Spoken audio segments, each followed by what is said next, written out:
오늘은요, 즐거운 맥주 감사주일입니다. 맥주 감사절은요, 한국 교회가 가지고 있는 아름다운 전통입니다. 이 땅에 교회가 세워지면서 순수하게 하나님의 말씀을 지키려고 했던 우리 선배님들이요, 우리의 생활의 모습들을 성경에서 찾았습니다.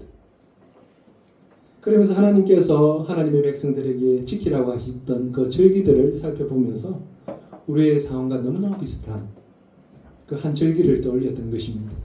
그것이 바로 맥주절이었습니다. 보리와 밀이 익어서 추수할 때에 지켰던 그 절기가요, 우리나라의 상황과 너무나 잘 맞았던 것입니다. 그래서 우리 상황과 다르지 않음을 고백했던 것이 맥주 감사절입니다. 우리나라는요, 농사를 주업으로 삼았습니다. 그래서 1년 2모작이죠. 봄에는 보리를 거두게 되고 가을에는 벼를 추수하게 됩니다. 그런데 봄에 보리를 거두기 전에는요, 먹을 양식이 없는 보릿고개를 다 거치게 되는 것이죠. 그렇게 6월 말 정도가 되면 보리를 추수하게 되는데 그때 감사가 넘쳐나는 겁니다. 그렇게 해서 한국 교회는요, 맥주 감사절을 지키게 되었고 그것이 지금까지 이렇게 이어져 오고 있는 것입니다.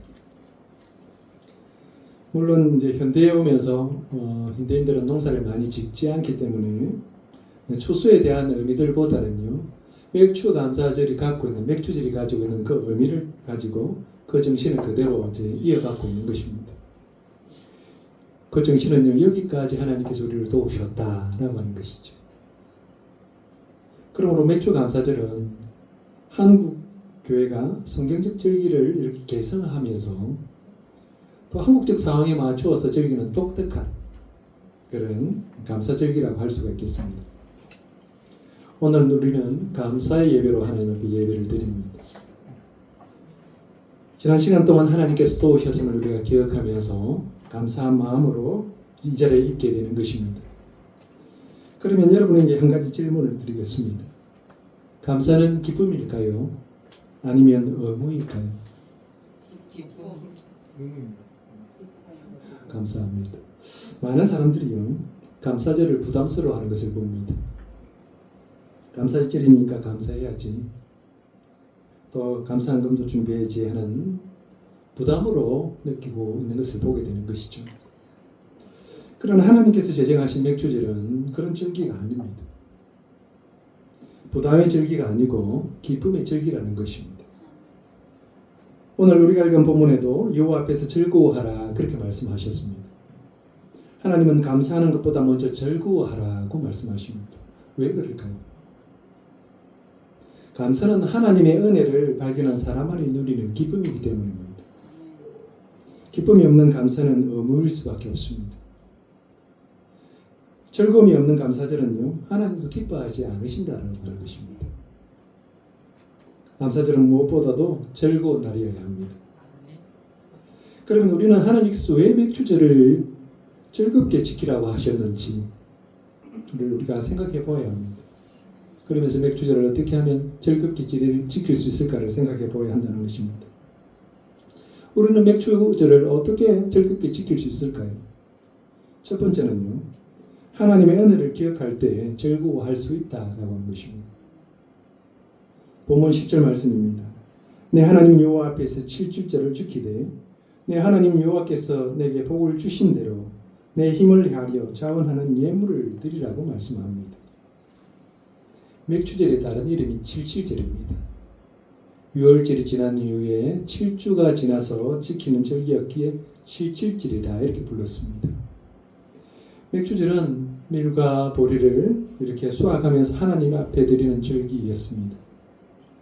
이것은 단순하게 첫 열매를 드리는 절기라기보다는요, 하나님의 은혜를 기억하고 즐거워하는 절기였다라고 하는 것입니다. 하나님은 이스라엘 백성에게 칠칠을 지키라고 하시면서 이렇게 말씀하셨습니다. 내 하나님 여호와께서 내게 복을 주신 대로 내 힘을 헤아려 자원하는 예물을 드려라 이렇게 말씀하십니다. 하나님은 먼저요, 내가 너에게 준 복을 한번 헤아려 보라는 것입니다. 하나님은 백성에게 복을 주시고 그의 삶의 모든 것을 다 채우시는 분인 것을 숨기지 않으십니다. 그러면서 이것들을 백성들이 알기를 원하시는 거죠. 마치 그런 겁니다. 부모는 자녀를 위해서 모든 수고를 아끼지 않습니다. 될 수 있으면 가장 좋은 것을 주기를 원하는 것이 부모입니다. 그것이 부모의 마음이지만 또 한편으로는요, 자녀들에게 그것을 좀 알아주면 좋겠다는 생각이 있습니다. 왜 그렇습니까? 다른 사람은 몰라도 상관없습니다. 그런데 나의 자녀니까. 자녀는 부모의 마음을 좀 알아주기를 원하는 것이죠. 지금 하나님께서 백성들에게 그것을 말하고 있는 것입니다. 하나님은 모든 것을 해주시기를 기뻐하시는 분입니다. 그런데 하나님은 하나님의 백성들이 그것을 기억해주면 더 좋겠다, 그렇게 말씀하고 계신 거죠. 그래서 하나님 앞에 나올 때에 자원하는 예물을 가지고 와라, 그렇게 말씀합니다. 이것은요, 하나님은 이스라엘 백성들에게 예물을 원하신 것이 아닙니다. 이 모든 것이 다 하나님의 은혜라고 하는 것을 고백하는 그 마음을 하나님 원하시는 거죠. 그래서 하나님은 이스라엘 백성에게 뭐라고 하십니까? 여호와 앞에서 즐거워하라, 그렇게 말씀하십니다. 예물을 드리는 것보다 즐거워하는 것이 더 중요하다라고 하는 것입니다. 하나님은 백성들의 예물보다 하나님 앞에서 기뻐하는 것을 더 원하십니다. 그렇다면 이스라엘 백성들은 어떻게 즐거워할 수 있을까요? 하나님의 은혜를 깨달을 때에 비로소 즐거워할 수 있다라고 하는 것입니다. 이스라엘 백성은 광야의 40년 동안 자신의 힘으로 살았던 것이 아니었습니다. 하나님께서 때를 따라서 만나를 내려주셨고요. 또 반석기에서 물을 내어주셨고, 그리고 구름 기둥과 불 기둥으로 그를 인도하셨습니다. 때를 따라 돕는 은혜로 이스라엘 백성들을 가나안으로 인도하신 것입니다. 그렇게 가나안에 들어가서 살아갔던 그 삶 또한 쉬운 것은 아니었습니다. 그들은 농사를 짓는 것에서 서투를 수밖에 없었습니다. 그들은 농사를 지어본 적이 없어요. 서툰 것이지만 가나안에서 첫 열매를 거둔 겁니다. 이것을 거두면서 그들의 능력이 아니라 하나님의 은혜 가운데 되어졌다, 그들은 그렇게 알게 된 것입니다. 그러면서 그들은 첫 열매를 드리면서 기뻐했던 것입니다. 오늘 우리도 마찬가지입니다. 지금까지 우리가 살아온 것은 우리의 능력으로 되어진 것이 아니다라는 것이죠. 우리가 실력이 있어서, 우리가 무엇을 가지고 있어서 된 것이 아닙니다. 건강도 그렇고, 가정도 그렇고, 직장도, 우리 교회도 역시 하나님의 은혜 가운데에 주어진 것입니다. 하나님께서 베푸신 은혜의 손길을 우리는 보리추수에서 보는 것입니다. 신명기 8장 18절은 이렇게 말씀합니다. 내 하나님 여호와를 기억하라. 그가 내게 재물을 얻을 능력을 주셨습니다. 이같이 하심은 내 조상들에게 맹세하신 언약을 오늘과 같이 이루려 하심이니라. 아멘. 하나님께서 우리에게 능력 주셔서 그 모든 것들을 다 하게 하셨다라는 것입니다. 감사는요, 가진 것이 많아서 하는 것이 아닙니다. 하나님의 은혜를 기억하는 사람만이 감사하는 것입니다. 어떤 목사님이 이런 말씀을 하셨습니다. 감사는 행복해서 하는 것이 아니라 감사하기 때문에 행복해진다 그랬습니다.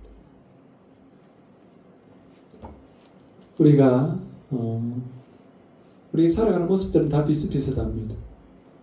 그런데 어떤 사람은요, 그것을 보면서 하나님 앞에 감사합니다. 그런데 어떤 사람들은 똑같은 상황을 보면서 어떤 가운데 불평하는 거죠. 상황은 똑같는데요, 왜 어떤 사람은 감사하고 어떤 사람은 불평할까요? 하나님의 은혜를 깨닫는 사람들은 감사하게 됩니다. 그런데요, 은혜를 잊어버린 사람들은 늘 부족함을 느끼는 것이죠. 감사는 환경에서 오는 것이 아닙니다. 은혜를 깨닫는 마음에서 시작된다라고 하는 것입니다. 예수님께서 10명의 나병 환자들을 고쳐주셨습니다. 그들이 제사장에게 자기 몸을 보이기 위해서 가다가 자기가 나은 것을 알았습니다. 그런데요, 그 중에 한 사람만 예수님에게 돌아왔습니다. 그리고 예수님 앞에 감사의 고백을 드린 거죠. 10명이었는데 한 사람이었습니다. 감사하는 사람이 그렇게 많지 않다라고 하는 것입니다. 그 감사한 사람은요, 육신의 질병도 고쳤을 뿐만 아니라 그 영혼까지 구원을 누리게 되었습니다. 은혜를 아는 사람만요, 하나님께 돌아올 수 있다라고 하는 것입니다. 하나님 앞에 감사할 수 있다라고 하는 것입니다. 맥주감사절을 우리가 맞으면서 지난 시간들을 이렇게 되돌아볼 수 있으면 좋겠습니다. 그러면서 하나님께서 여기까지 우리를 도우셨다라고 하는 고백들을 가지면 좋겠습니다. 생각해보면 우리가 당연하게 여겼던 모든 사실들은 다 하나님의 선물이었습니다. 오늘 우리도 하나님 앞에 예물을 드리면서 우리의 마음의 고백을 함께 드려야 됩니다. 우리의 삶을 붙드신 분은 하나님이십니다. 우리 가정을 지키신 분도 하나님이십니다. 우리에게 일용할 양식을 주신 분도 하나님이십니다. 아멘. 이 고백이 있을 때에 우리의 감사는요, 형식이 아니라 기쁨이 됩니다. 예배는 의무가 아니라 축제가 됩니다. 사랑하는 성도 여러분, 하나님의 은혜를 기억하는 사람은요, 어떤 형태로든지 어떤 형편에서든지 즐거워할 수 있습니다. 맥주절을 맞이하면서 지난 시간 우리에게 베풀어 주신 하나님의 은혜들을 하나씩 세워볼 수 있으면 좋겠습니다. 은혜를 기억하면 감사가 있게 됩니다. 감사가 넘치면 하나님 앞에서 우리가 즐거움이 회복되는 것입니다. 오늘도 하나님께서 주신 은혜를 기억하면서 이 앞에서 즐거워하는 저와 여러분 되시기를 축복합니다. 아멘. 우리는 맥주감사절을 어떻게 즐겁게 지낼 수 있을까요? 두 번째는요, 하나님의 은혜를 함께 나눌 때 즐거워진다라고 하는 것입니다. 본문 11절은 이렇게 말씀합니다. 너와 내 자녀와 노비와 내 성중에 있는 레위인과 및 너희 중에 있는 객과 고아와 가부가 함께 내 하나님 여호와께서 자기의 이름을 두시려고 택하신 곳에서 내 하나님 여호와 앞에서 즐거워할지니라. 아멘. 맥주감사절은 하나님 앞에 첫 열매를 드리는 절기이면서 동시에 함께 즐거워하는 절기입니다. 하나님은 너 혼자 기뻐해라 그렇게 말씀하지 않으십니다. 말씀해 보니까 자녀와 노비와 성중에 있는 레위인과 또 나그네들과 그곳에서 못 사는 고아와 가부들과 함께 즐거워하라고 하셨습니다. 이 말씀은요, 하나님의 은혜는 혼자 소유하는 것이 아니라 함께 나눌 때 그 기쁨이 더 크다라고 하는 것입니다. 우리의 기쁨은 혼자 누릴 때보다 함께 나눌 때 더 커집니다. 좋은 소식을 들으면 가장 먼저 가족에게 전하고 싶습니다. 맛있는 음식을 먹으면 사랑하는 사람과 함께 그곳에 다시 오고 싶은 거죠. 마찬가지입니다. 하나님께서 우리에게 주신 은혜를 우리가 기억하면 우리가 함께 그 은혜들을 나누고 싶어 하는 것입니다. 은혜는요, 나눌수록 더 풍성해지는 것입니다. 초대교회는 이 사실을 너무나 잘 알고 있었습니다. 그래서 사도행전에 보면 성도들이 서로들의 필요들을 채워줍니다. 그러면서 함께 음식을 나누고 함께 하나님을 찬양했다. 그렇게 전합니다. 그 결과는 무엇입니까? 그 결과는요, 공동체가 기쁨이 넘쳤습니다. 그리고 하나님께서 구원받는 사람들을 날마다 더하게 하셨다. 그렇게 성경은 전하고 있습니다. 은혜를 나누는 공동체는요, 기쁨이 항상 넘칩니다. 우리 주님도 그렇게 말씀하셨습니다. 주는 것보다 받는 것이 더 복되다. 그랬을까요? 받는 것보다 주는 것이 더 복되다. 그렇게 말씀하셨습니다. 우리는 항상 받으려고만 해요. 그런데요, 줄 때의 기쁨이 있습니다. 나눌 때의 기쁨이 있습니다. 이것은요, 물질만을 말하는 것이 아닙니다. 우리 하나님께서 받았던 사랑과 위로, 믿음과 또 복음, 이 모든 것들을 다 함께 나눠야 된다. 그런 것. 하나님은 나누는 사람에게 더 큰 기쁨을 허락하시는 줄 믿습니다. 한 마을에 추수할 때마다 가장 좋은 곡식을 어려운 사람들과 나누는 그런 농부가 있었습니다.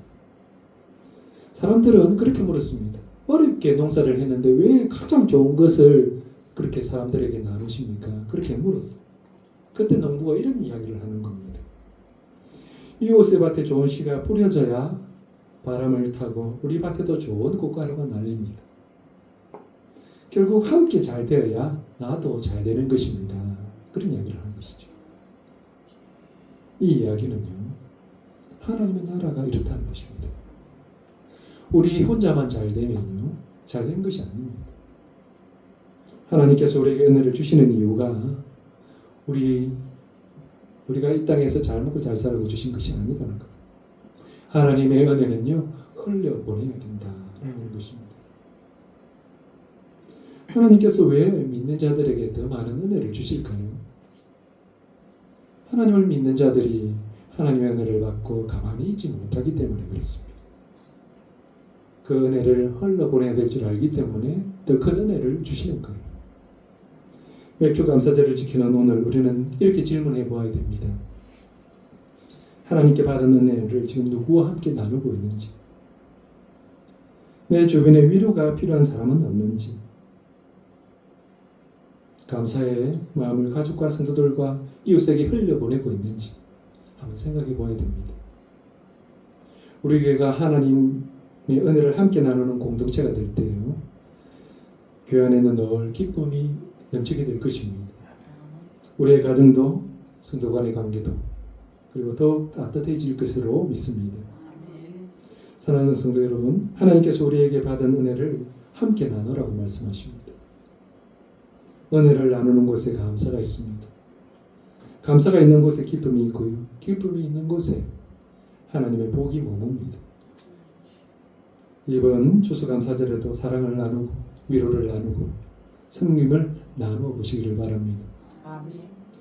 그러면 하나님께서 말씀하신 것처럼 함께 여호와 앞에서 즐거워하는 그런 복을 경험하게 될 것입니다. 하나님의 은혜와 함께 나누는 즐거운 맥주감사절이 되기를 축복합니다. 아멘. 우리는 맥주감사절을 어떻게 즐겁게 지낼 수 있을까요? 세 번째는요, 하나님 앞에서 예배할 때 가장 큰 기쁨을 누린다라고 하는 것입니다. 맥주감사절은 첫 번째 열매를 드리는 절기지만 그 중심에는요, 예배가 항상 있습니다. 하나님은 첫 열매를 가져오라 그렇게 말씀하지 않으시고 이렇게 말씀하십니다. 여호와 앞에서 즐거워하라 그렇게 말씀하셨습니다. 이스라엘의 기쁨은요, 수확을 많이 거두어서 기쁜 것이 아닙니다. 하나님 앞에 나와서 예배할 때에 기쁨이 시작되었던 것입니다. 오늘도 우리의 가장 큰 기쁨은요, 세상에 거두는 성공이 아닙니다. 우리가 많이 가지고 있는 재산이 아닙니다. 하나님 앞에 나와서 예배하는 데 있습니다. 하나님 앞에 나오는 것이 가장 큰 복입니다. 오늘 말씀을 자세히 살펴보면 이런 말씀이 있습니다. 계속해서 나오는 말씀인데요, 여호와 앞에서라고 하는 말이 반복됩니다. 우리의 삶이 여호와 앞에 있는 거예요. 하나님의 백성들이 절기를 지키면서 반드시 택하신 곳에서 나와서 예배하기를 원하시는 것입니다. 하나님을 떠난 기쁨은요, 오래가지 못합니다. 그런데 하나님 안에서 누리는 기쁨은 환경과 우리의 상황을 뛰어넘는다는 것입니다. 시편 16편 11절은 이렇게 말씀합니다. 주께서 생명의 길을 내게 보이시리니 주의 앞에는 충만한 기쁨이 있고 주의 오른쪽에는 영원한 즐거움이 있나이다 그랬습니다. 우리는 이 땅에서 기쁨을 찾으려고 하죠. 많은 사람들이 많이 소유해야 기쁘다 이렇게 생각합니다. 그런데요, 성경은 하나님 앞에 기쁨이 있다 이렇게 말씀합니다. 하나님의 임재 안에서 충만한 기쁨이 있다고 선언하고 있는 것입니다. 하나님 앞에 충만한 기쁨이 있고요, 하나님 안에 영원한 즐거움이 있습니다.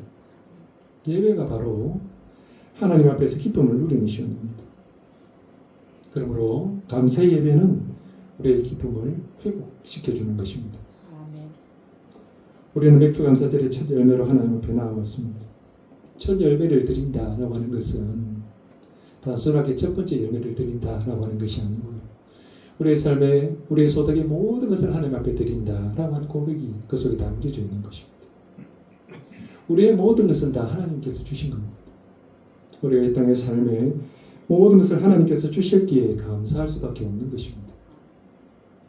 그렇게 그 감사한 마음을 담아서 우리는 지금 예배하고 있는 것입니다.